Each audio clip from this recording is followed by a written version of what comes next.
I mean, I've watched these guys attacking. Suddenly these guys appeared from somewhere with sticks. These looked like commandos. And I thought, they're here to defend me because, my life is at threat.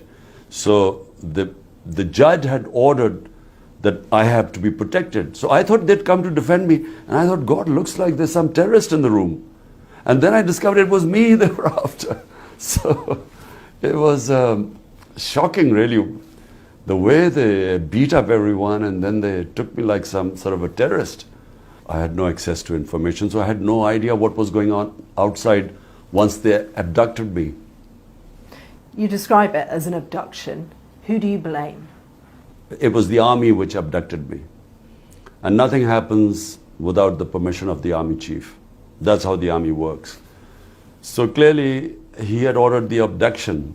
We are hearing from the military and the government that the security concerns around you and the threat and risk has been so high that this was the only option, that you forced their hand. This is such nonsense.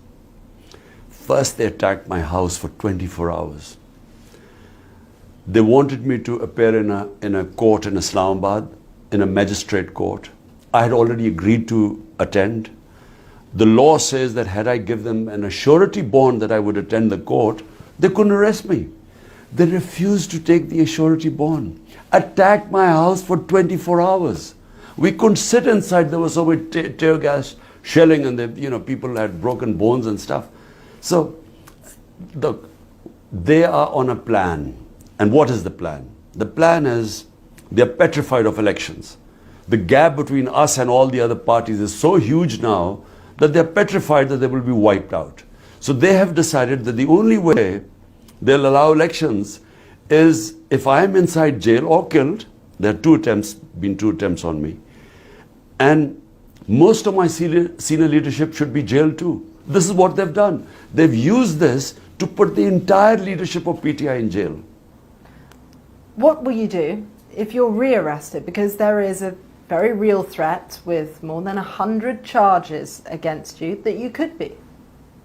Well, on the last count, it was 148. So I'm reaching my century and a half. And they're all, bizarre charges like sedition, serious charges? That I've... corruption, treachery contempt of court. The corruption case on what, what was the corruption case? What is your strategy if you are rearrested? Well, no strategy. I'm mentally prepared to go into jail. As I said before leaving for Islamabad, I said I'm prepared. But the point is that their intention is not because I've broken some law. The intention is that they want me out of the electoral race. This is the election year. How do you lead with so much of your party in jail? Well, the remnants I gathered today, and I've had a meeting with them, and we're trying to chalk out a strategy. I'm going to go out in public and start my mass contact from Wednesday onwards. So, we will carry on, hoping that the Supreme Court will announce an election date in 3 weeks' time.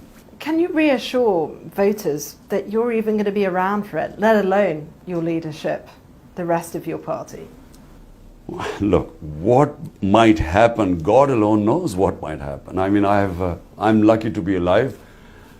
No one thought I would survive yesterday because they had already got police contingent from another province, that the moment I had got bail from these cases, the police was ready to take me in jail on another case. But the judges stood up. And this is what has shocked the military establishment. Because the judges finally decided, they said, look, we're not going to again get him into jail, and everyone knows trumped up charges, and the result would be public unrest. So the judges took a stand. We are witnessing history in Pakistan now, new history being written. Your arrest sparked widespread and violent protests. We saw military installations set alight, houses attacked, government buildings. Do you condemn that violence that the government say your own supporters carried out? I have always condemned all violence. The military has been the bedrock of this country for decades. Do you think you can run the nation without the support of the army? Because you run that risk of alienating them. No, look, things change, countries evolve, thinking changes. We started off as a security state and had straight away martial law where the army ruled for 10 years. But right now, I mean, I have never seen such oppression. I mean, there's total clampdown on media. I can't appear on live television. If journalists have picked up, beaten up, tortured, custodial torture of my senior members, social media activists. It's never happened like this before. This is the same military that helped bring you to power in the first place. It seems like somewhat of an ideological U-turn. Absolutely not. They never brought me into power. My party was the most popular party. All the opinions polls said that.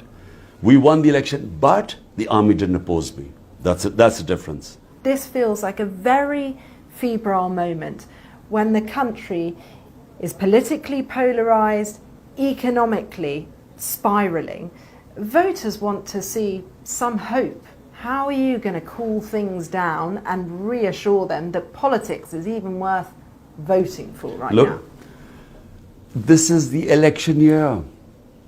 Elections are supposed to be held this year. If you want the solution to Pakistan's problems, they are elections.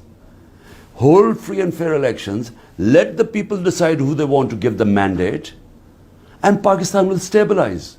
Problem is that they are all worried. The entire 12-party coalition is petrified, along with the military establishment, that my party will sweep the elections, because out of 37 by-elections, we have swept 30 of them. So because they are worried, they are trying to delay the elections. That's all.